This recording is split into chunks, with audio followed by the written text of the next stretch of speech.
Hello, this is SleepGTube, where stories are read for relaxation.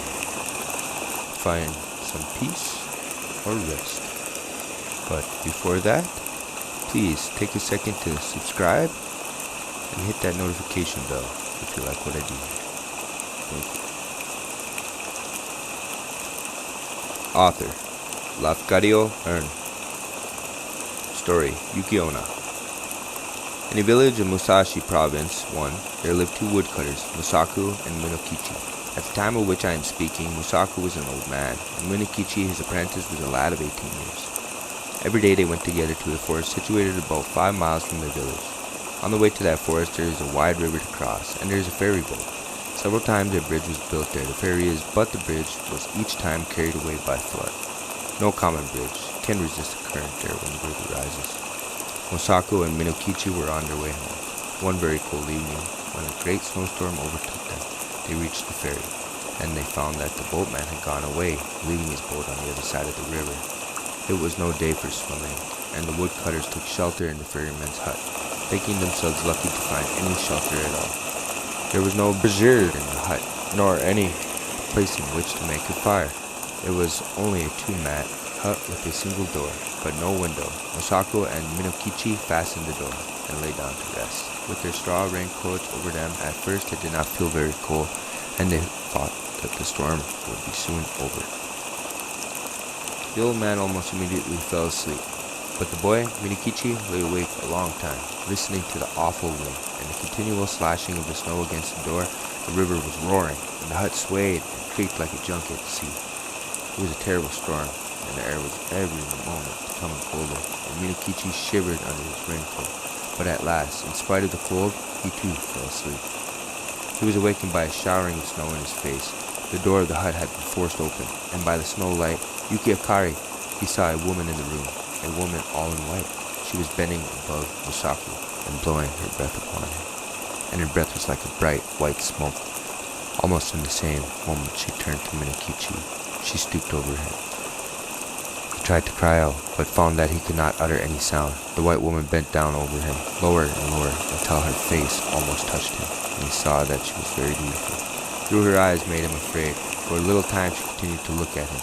Then she smiled, and she whispered, "I intended to treat you like the other man, but I cannot help feeling some pity for you, because you are so young. You are a pretty boy, Minokichi, and I will not hurt you now.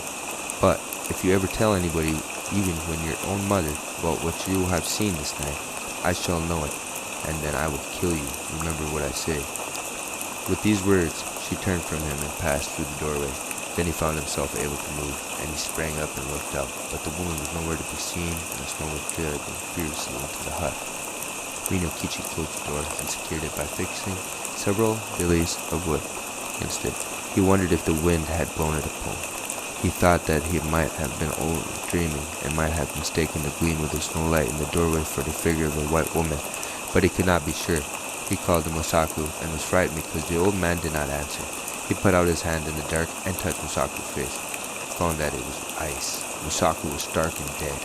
By dawn the storm was over, and when the ferryman returned to his station a little after sunrise, he found Minokichi lying senseless beside the frozen body of Musaku. Minokichi was promptly cared for and soon came to himself, but he remained a long time ill from the effects of the cold of that terrible night. He was frightened also by the old man's death, but he said nothing about the vision of the woman in white. As soon as he got well again, he returned to his calling, going alone every morning to the forest, and coming back at night and fall with his bundles of wood, which his mother helped him sell. One evening in the winter of the following year, as he was on his way home, he overtook a girl who had happened to travel by the same road. She was a tall, slim girl, very good-looking, and she answered Minokichi's greeting in a voice as pleasant to the ear as the voice of a songbird. Then he walked beside her, and they began to talk.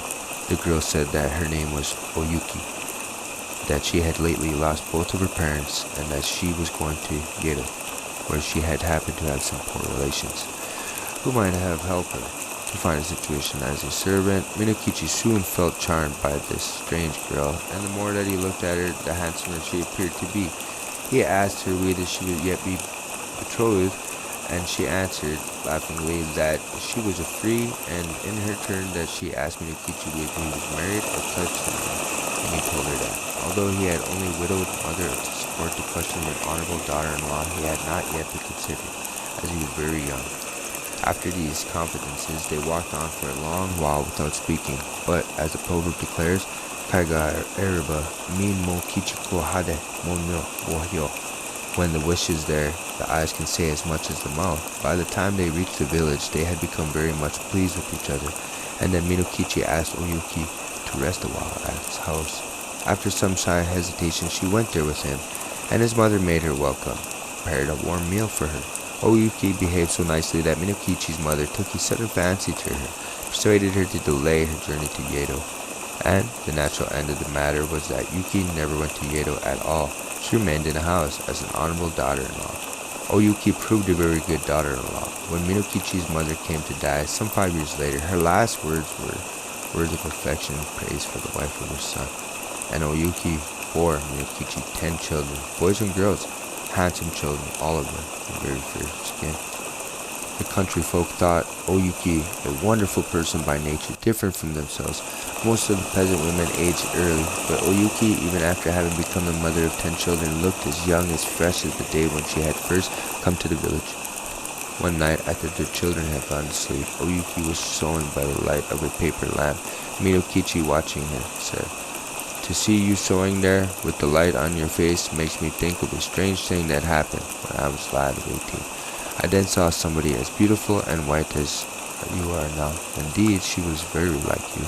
Without lifting her eyes from her work, Oyuki responded, "Tell me about her. Where did you see her?" Then Minokichi told her about the terrible night in the ferryman's hut, and about the white woman that had stooped above him, smiling and whispering, and about the silent death of Musaku, and he said, "Asleep or awake, that was the only time that I saw her being as beautiful as you. Of course, she was not a human being, and I was afraid of her, very much afraid, but she was white. Indeed, I have never been seen sure whether it was a dream that I saw or the woman of the snow." Oyuki flung down her sewing and arose and bowed above Minokichi, where he sat, and shrieked into his face, "It was Yuki, it was..." And then, when you told her, "I would kill you if you ever said one word about it. But for those children asleep there, I would kill you this moment. And now you had better take very, very good care of them. For if you ever have reason to complain, or if you, I will treat you as you deserve." Even as she screamed, her voice became thin, like crying of wind. Then she melted into a bright white mist that spired to the roof beams and shuddered away to the smoke of never again would she see.